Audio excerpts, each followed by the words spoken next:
All right, so question one. We've all set goals in our life. We've all done that project where, you make a vision board, a dream board, and you think about where you want your life and your career and your passions to go. And a lot of times, the dreams that are on that board do come off and turn into real life and make magic happen. Why is it important to set those goals and measure success as a beauty and wellness professional? Okay, I will go since I'm probably older. I've been in the beauty industry for about 36, almost 37 years. And so I really believe in the importance of the vision boards, the bucket list, the everything you do to create that vision goal for yourself. So it's important to set those so you can begin with the end in mind. Being towards the end of my career, I'm glad I set a lot of the goals that I had because I would not have been able to retire in the next year or so if I had not set any of those goals. And so sometimes with us being entrepreneurial spirited, we don't think about that. We're so creative. So I really want to encourage you to set some goals and create some visions for your life. So what it looks like when you're being there.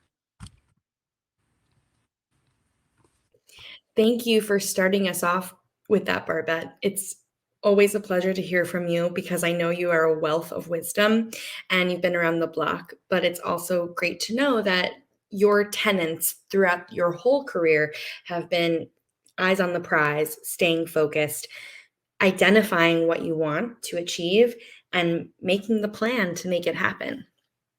Thank you. Thank you for answering. Anyone else from the panel would like to answer this question?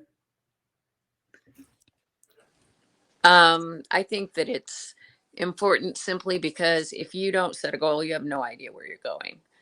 I did not plan on owning a space on my own, but some things just happen. And so even though you have a plan and you have a goal, you need to be open to change and you need to be open to shifting.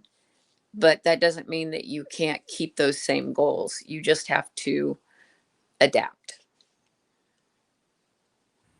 Ooh, a little chameleon action, if you will. That's really special. And I think the accepting of change and adapting to change is probably the hardest thing to do, if I can just be honest, and reflect that back to you. What do you think is so important about measuring that success? Pam or Barbette, you're welcome to answer, but I'd love to hear from someone else.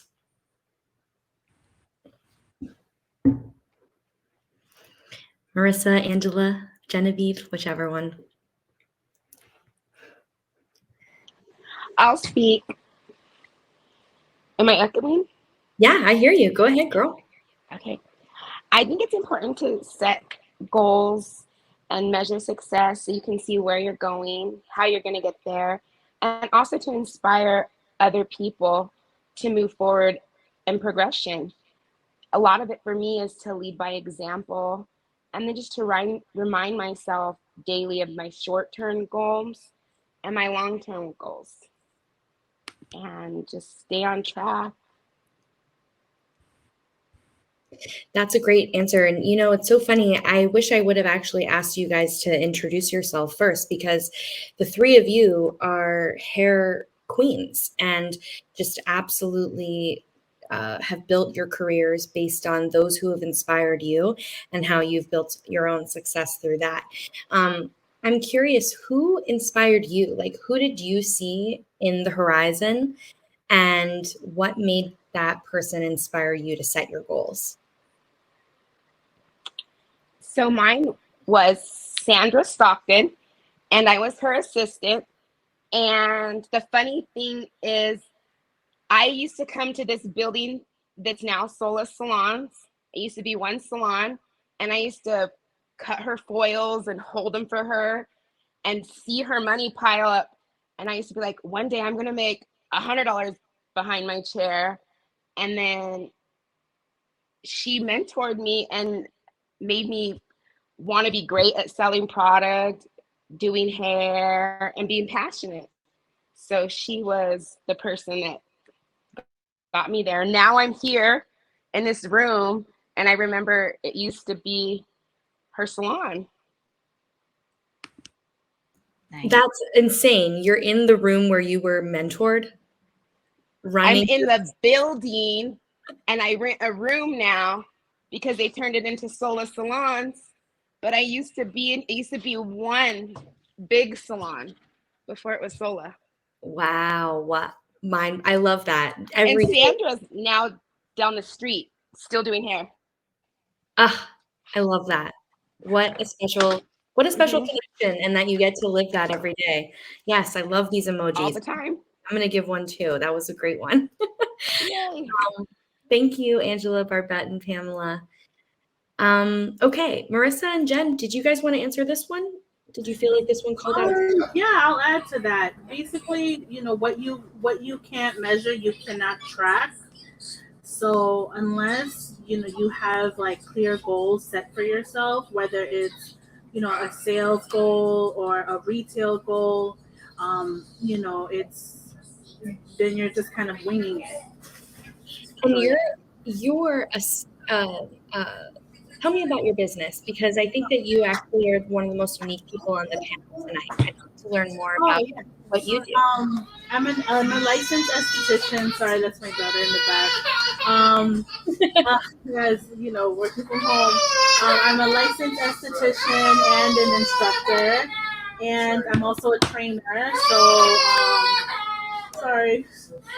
Take your time. So I'm based in New York City. I live in Queens, and my salon is in Long Island. I've been using GlossGenius from the time that I started back in July, and I haven't looked back since.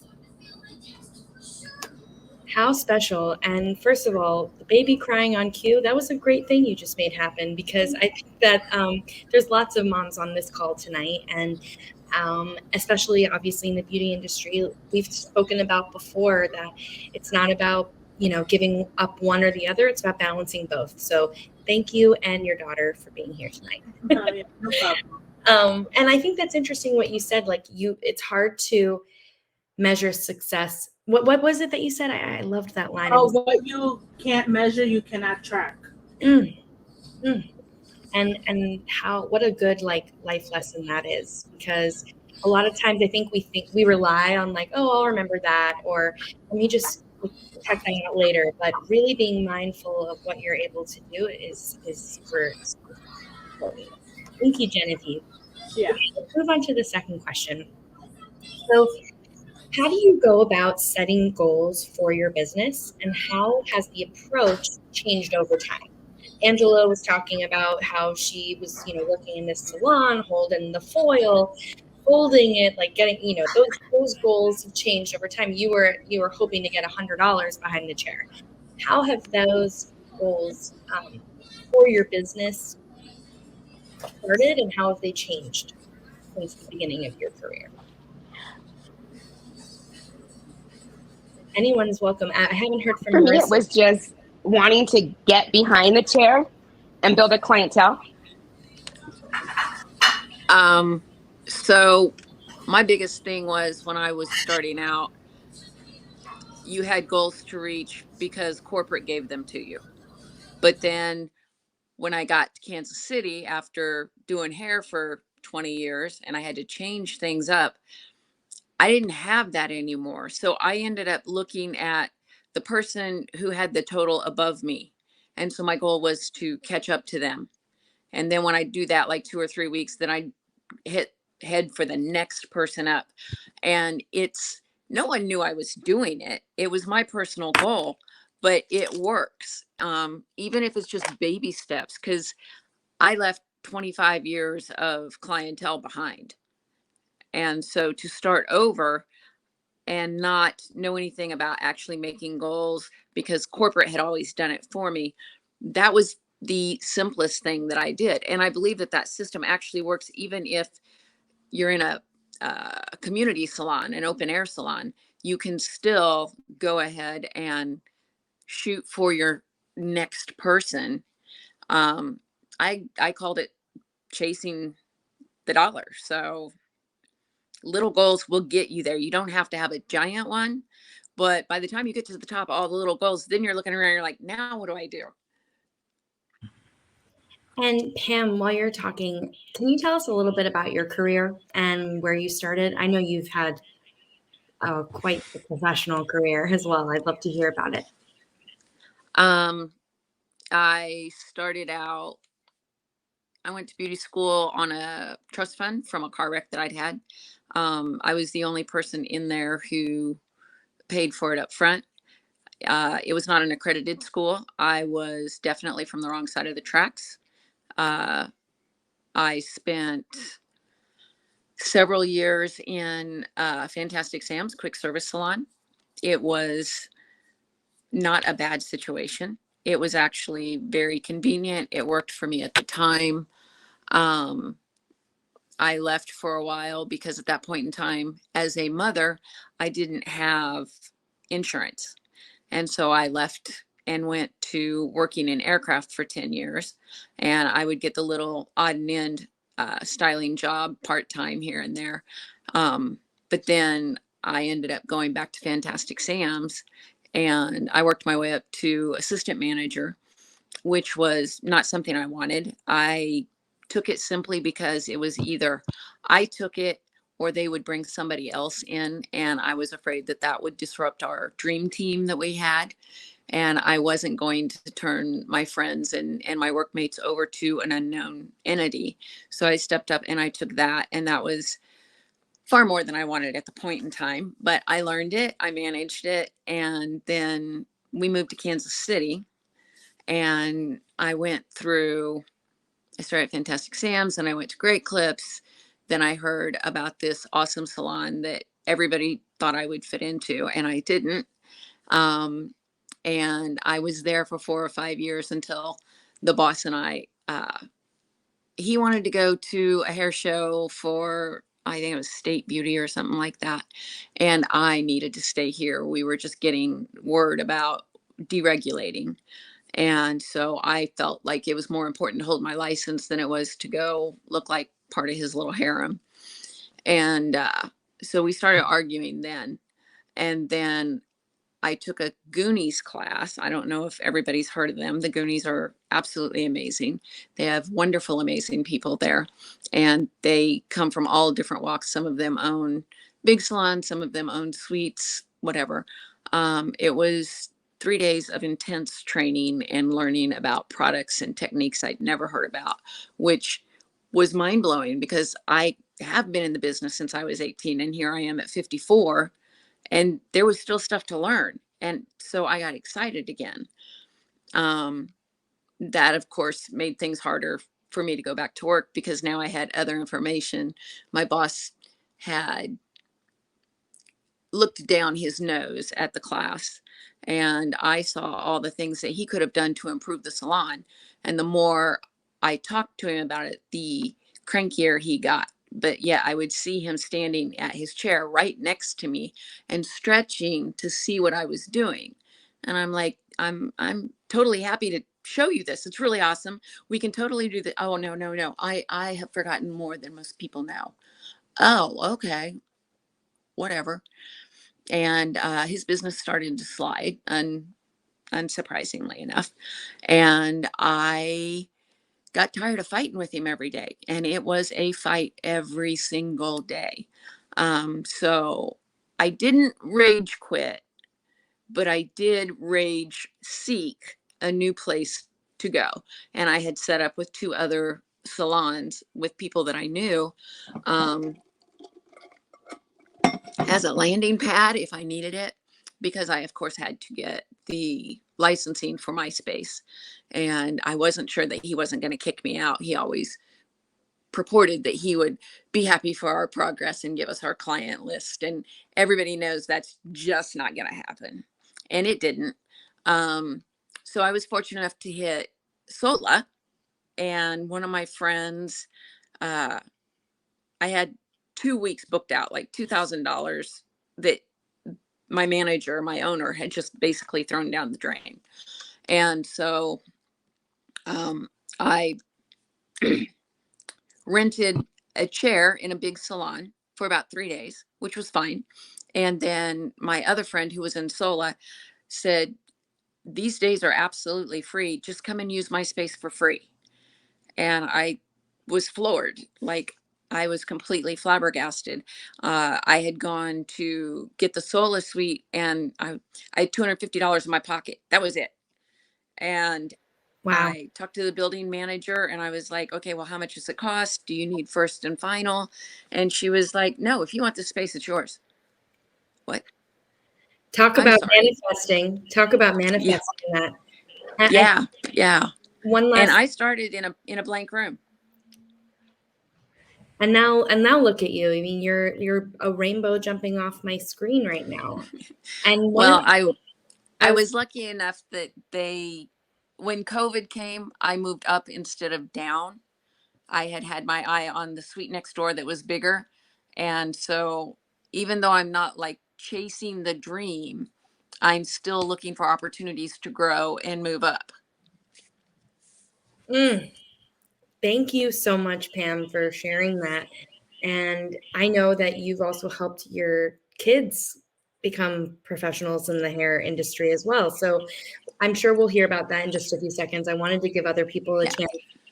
Does anyone else, and thank you again, Pam, like your story is so inspiring. I think one of the most important pieces of that is you recognize your worth.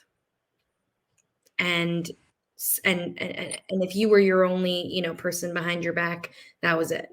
And I think that that's something to really be proud of. So thank you. Okay. Oh, and just really quickly, I don't know if everyone is able to do this, but if we could just keep the question on the question that we're asking so that no one gets confused, including myself, that would be great. But does anyone want to answer question 2? How do you go about setting those goals? Like, what actually is your process, and how has that approach changed over time? I mean, I set my goals. I set 12-month goals at the start of the year, and then I go by quarter. So before I used to just go like month to month, and how does that correlate to my 12-month goal?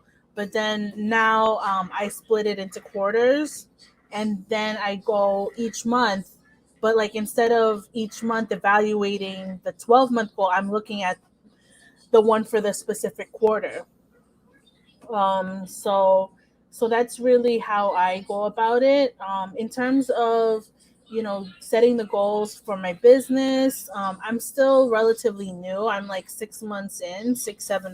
So luckily, when I actually came from a corporate salon as well. I came from Ulta Beauty, and they gave us strict goals on like what to do and I set my own goals because I wanted to commission out every week.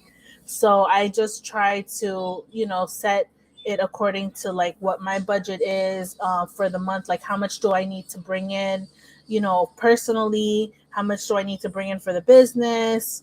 And then I just take it from there. So that's kind of like how I do it. And you just started a podcast. Let's not forget. Oh yeah, totally forgot. Except this is one of the items on your vision board. Yes, it is. Yes. That was one of my goals for the first quarter. I wanted to launch my own podcast. It's called the Beauty on Purpose podcast. It's on all major platforms except for Spotify. Not yet. But it's on Apple Podcast and iHeartRadio and Amazon Music and stuff. So I interview my colleagues in the beauty industry, and I also do teaching myself. I teach as well. Thank you. Thank you so much, Genevieve. And I put the title of your podcast in the chat in case if anybody else wanted to listen to it. Feel free to use that. Thank you. Mrs. King, I would love to hear from you because I think that you have a lot to say about your goals. I feel like you're one of the only people I know that's like, yep, did it. Check. So I want to hear from you, Marissa. Ooh, let's take you off mute. You're on mute.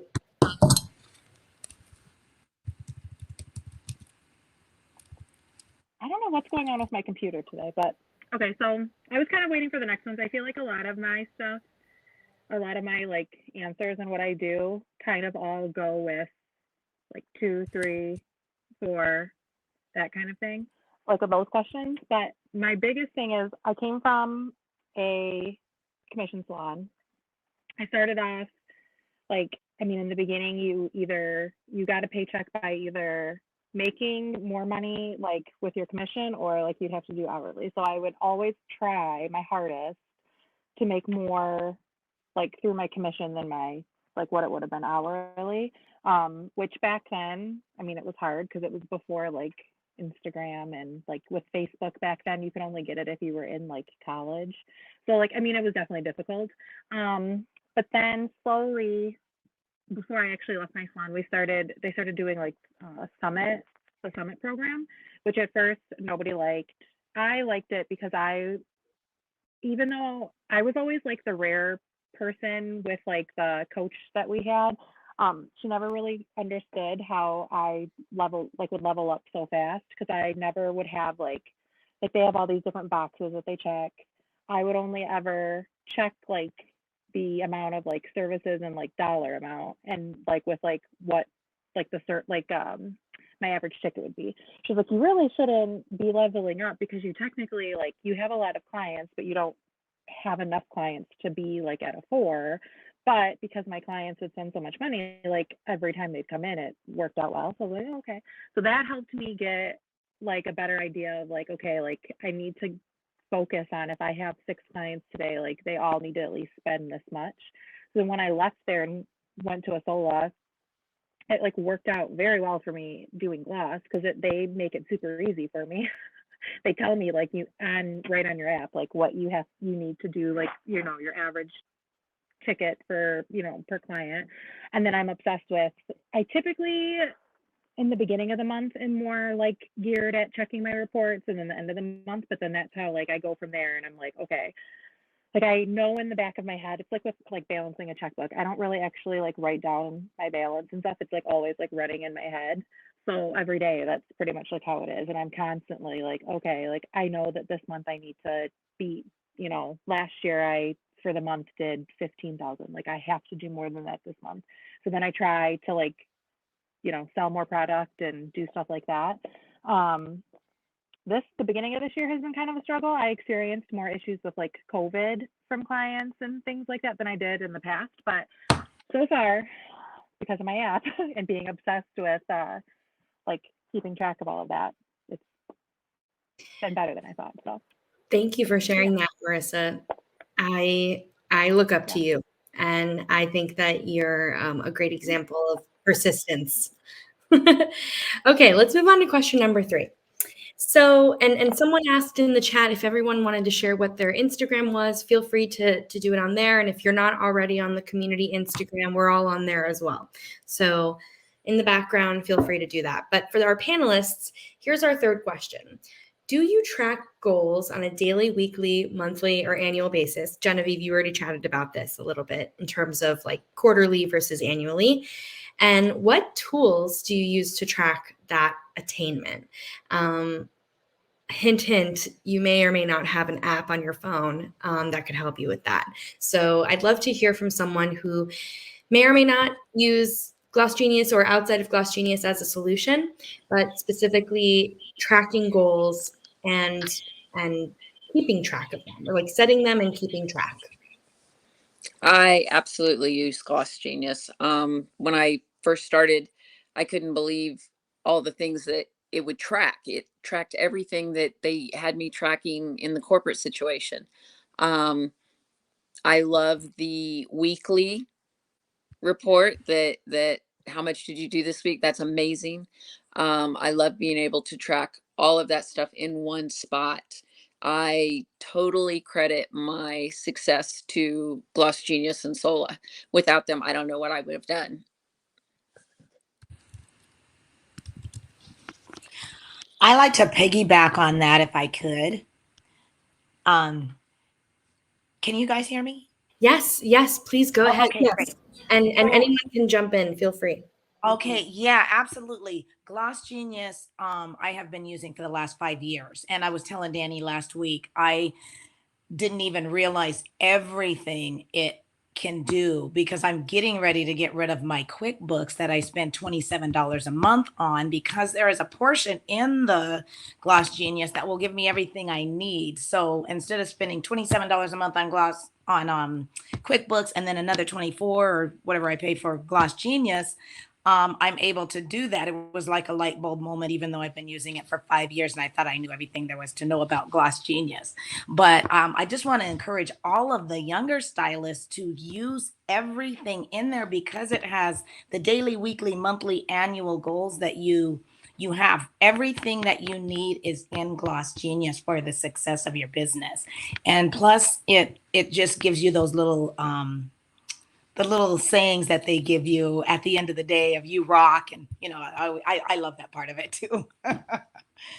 But I love that you should know your numbers, and GlossGenius does all of that for you if you just tap into everything. The reports are excellent.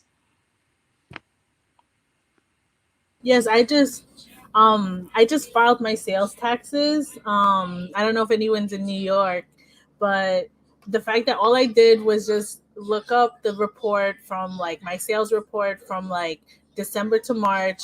I wrote down the amount, and then it calculated my sales tax, and that in and of itself was like a headache that I didn't have to like worry about anymore. Amen, right? I mean, taxes are like a whole other language. And especially as a business owner, I know that we work really hard to make that as easy as possible for you. So, yay for those who have filed their taxes. You're overachievers. But hopefully, GlossGenius allows you to be that. Does anyone want to answer this question? I saw a couple nods. We can move on to the next one if not.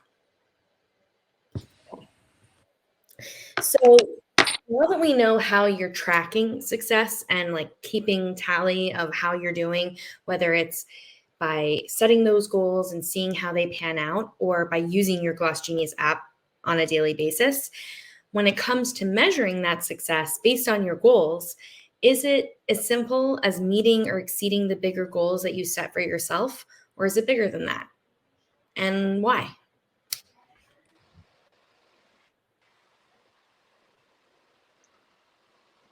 I mean, you definitely want to have like an overall vision. I mean, yeah, like the 1 year goal is great, and like doing quarterly and monthly is good, but like, what's the end goal? Do you have like an exit strategy for your business, or like a contingency plan later down the line? I think the vision is always growing. The vision should always grow, and I just feel that you always want to like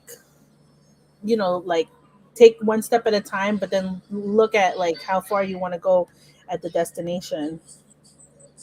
And have you had to stretch yourself, Genevieve? Like once you hit one goal, I mean, sometimes like you achieve the goal and it's not like you stop. It's like, how do you take that and keep running with it? I mean, I always look at my calendar to see like, okay, how many like more appointments can I put into this week? What do I need to do to get there? How do I stretch? And like, stretch usually comes from, like going out of your comfort zone. If it makes you uncomfortable, that's probably what you need to do. Ooh, I love that. Right? It's the uncomfort that pulls you out of that shell. Hmm. And that vulnerability just hits different.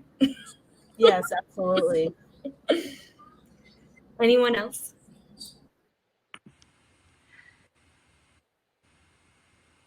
I'm Well, curious. I like what Genevieve said about thinking about the end. And I mentioned it in the beginning about thinking about your goals. And I would have told my younger self to really think about what it looks like when I cannot stand behind the chair, and really trying to create more of a balance, because, in the beginning it was how many people could I do, instead of how can I make the most of my time, and maybe what services would give me the best dollar amount so I can make the most of my time during the day. Because, in the beginning, it's like, oh, I can do 10 people, I can do 12 people a day with my assistant. But should I condense that a little bit more, because I'd like to preserve my body a little bit more, because there's so many different things that we have to do as women, as mothers, as wives, as friends, and things like that. So I would tell my younger self to, again, begin with the end in mind, so you're not wearing yourself out, and you're not just always chasing what looks like just the dollar for you, and the more, but how does that look? Is it better to do less people, bigger services? So I hope everybody thinks about that when they're talking about what their numbers look like. And Barbette, you mentioned last month on the other community roundtable that you're your next transition is on the horizon, from moving behind the chair to more of an educator standpoint. Was that goal always on your vision board? If you're saying that you're thinking about the end, first? Yeah, it's always been, what is it that I can give back to the industry that's given me so much? And the platform that I have is I really believe in each one teach one. And so anything that I've learned that I can share with somebody that will help them along their journey, that would make it better or easier for them, then I'm willing to share that. So in my next steps, because after you've been behind the chair for so long, standing on your feet and all that, your body will start breaking down. So my goal was to create a development course for young stylists where they could begin with the end in mind, and just to help them in their goal setting and in their development and coaching. So that's what I'm going to be doing after retirement, which is probably in the next 1 to 2 years for me. But I love being behind the chair, but I would have loved to have someone there that said, this is what I would have done at your age when you're younger, and how you set that up. Because being so creative, the other part is not very fun, but it's very necessary. It's like you're retiring from your first career and you're moving on to your second. Yeah, exactly. And we've got a lot of great support for you in the chat, if you haven't taken a look at that. So it makes me happy that other people are relating as well. Okay, let me move on to this next question. So this is a little bit more creative. And I'd like for us to take a second to think about this question before you answer. What would you say is the key to your success, and what kind of legacy do you want to leave behind? And for me, I think what I'm curious about, and I'm speaking on behalf of all of us, is, what we've learned about ourselves in the last 2 years is, what can we tolerate? What can we take physically, emotionally, mentally, professionally, all the above? And if we know that our idea of success changes over time based on how we end up achieving our goals, how we set those goals, what is the key to that success? And it's almost, the question's a little bit like, what is the answer to what your desire is in terms of your end goal? And how does that legacy pan out?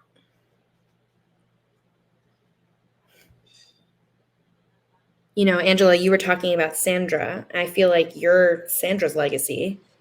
And I think we've all had a Sandra, right? We've all had this mentor that was paving the way, showed us the necessary tools that we needed to succeed. Made the light go off. Yes. And crack the code. That's something Candace and I say all the time, is how do we crack the code? Feel free to jump in. I'd love to hear from everyone on this question, actually, because I think you each have such unique standpoints. I think the key to success for me is the drive that I have inside of me and my white glove assistant, because people ask me all the time, how do I make life look easy? But it's really GlossGenius. It's particular. I want to buy something, I can pull up my analyticals and say, look, this is what my business made. This is what I took home. Like, it's so simple. And I don't know how to answer the success of like my legacy to leave behind. I don't, something my kids can be proud of. I don't know, maybe buy my own building. I don't really have an answer for that part, but I think the key to success for me is what's built inside of me. And definitely GlossGenius has really put me on the map to like be really focused. There's everything in it. And I've never used another booking app until I started GlossGenius, but I'm hooked and I think it is so great and everybody could use it. So Angela, you will never need another one. I have used so many, and this has by far been the best one for me. I want to jump in with your legacy. Your legacy is what you're doing today and how you're living your life and what your children are seeing you do and what our clients are seeing us do. And that's the legacy that we're doing. You know, we stand behind the chair and we help people. And most of your clients probably come to you for referrals of everything. And so being there and being willing to help everybody, that's our legacy. I definitely agree with that 100%. I'm gonna chime in. I say the key is GlossGenius. I pay myself a paycheck according to GlossGenius, and the reports that I send to my bookkeeper every 2 weeks, and then she breaks it all down, and then I can take that and take to my tax person. Just because I don't want to do that stuff, but GlossGenius makes it so that they don't really have to do a whole lot either. As far as legacy, Dani mentioned I've got 2 kids that are right behind me, and they each own their own salons in 2 different towns in Kansas. And I mean, that's kind of the best legacy I have. Great. Marissa? Jen, go ahead. Go ahead. Yeah, I think my key to success is just straight up being resilient. And so, yeah, like anytime that like if something doesn't work or, you know, maybe I need to tweak and maybe I need to pivot, you know, that's really what's been the key to my success sometimes. And then also like feeling, I mean, it's kind of like a bad, not bad, but like it's not the most empowering feeling, but like never feeling like always wanting more, you know? So, you know, I get restless sometimes, you know, when I'm like, okay, like this is all I have to do. I feel like there's more I need to get done. I want to get this all done. I want to have it all. And so the legacy that I want to leave is, of course, with my daughter. You know, I want her to see that, you know, mommy is working hard in order to provide for her and, you know, the family, and also being able to take the profits from my business and be able to like invest and like do, you know, invest in real estate to do, you know, something to further the generational wealth.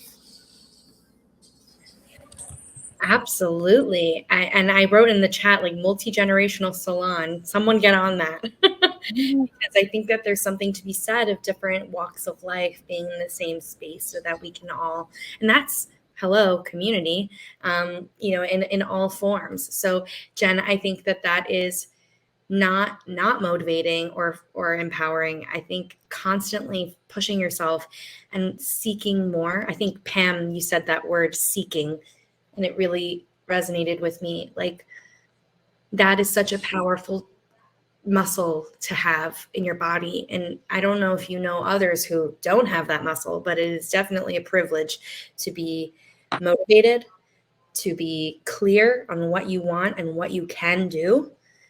And the delta between those two things is very small most of the time.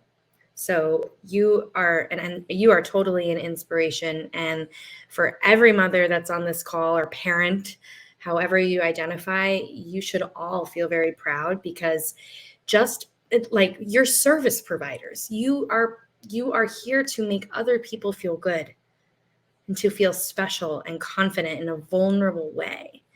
And I think it's really incredible, no matter what profession you have, behind the chair, behind the table, whatever you want to call it, we each have something to leave behind, which is our integrity, our drive, our passion. And oh, by the way, we're able to measure and track that success too. And it's really heartwarming that each of your answers mentioned GlossGenius. That actually was not my intention. I was, pleasantly surprised to hear that, but it does go to show that we've created a tool that allows you to stay motivated and successful without the stress involved. Am I right? Cool. Marissa, I'd love to hear from you.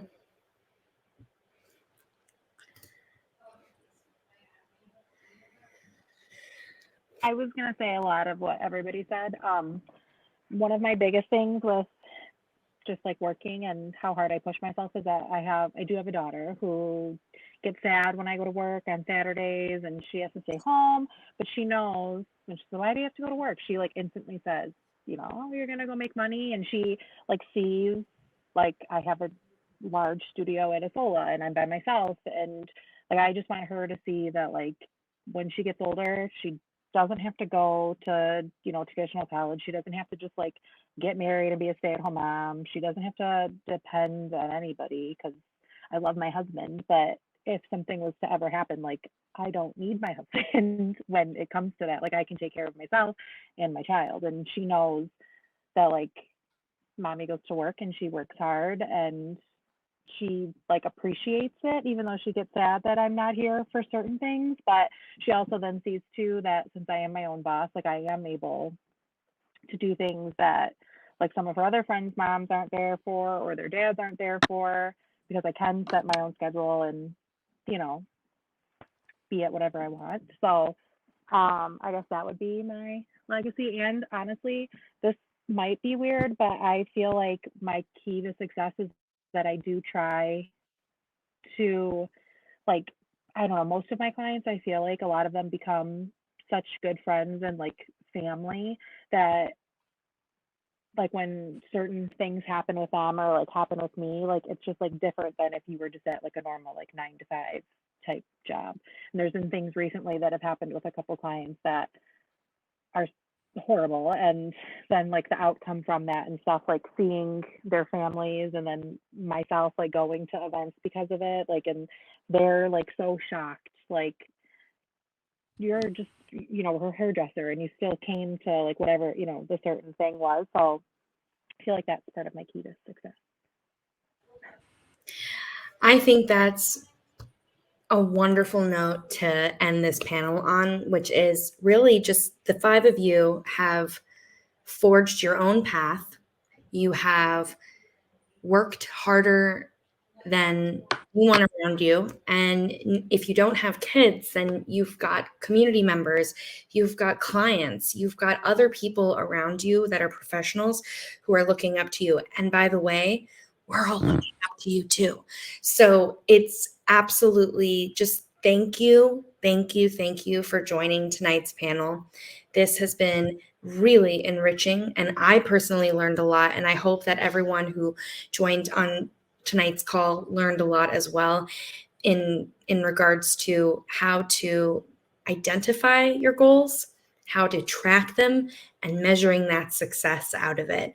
It is not easy, but you are all here. You are using GlossGenius because you value yourself, you value your business, and that professionalism as well. So it brings me so much joy that we were all able to come together tonight. And that does conclude the 5 questions that I wanted to ask. I know I lied earlier. I said that there were 6, but there are 5. Does anyone have any last questions for the panelists? There is a section down below that's called questions, and you're welcome to ask one in there. And if we don't get a chance to answer it immediately, then we can, share that on the Slack and kind of get back to it. But thank you to each of our panelists tonight. Just want to do a silent round of applause because I won't be able to hear anybody else. But thank you. It really means a lot that you joined tonight, and I can't wait to share this with others who weren't able to make tonight's call?